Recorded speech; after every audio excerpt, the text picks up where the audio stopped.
আব্বা, তোমাদের সময়ের একটা গল্প বলে দিনি। কি গল্প শুনবি তুই আমাদের সময়কার?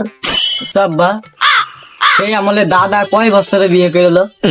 কত আর হবে? দাদির মুখে শুনলাম আমার আব্বা নাকি 13 বছর বয়সে মনে হয় বিয়ে করে এলো। আচ্ছা আব্বা, তুমি কয় বছরে বিয়ে করলে?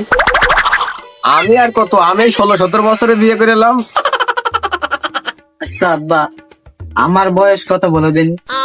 তোর আর কত হবে রে? তোর তো মনে হয় এখন 20-21 হইলো হয়তো।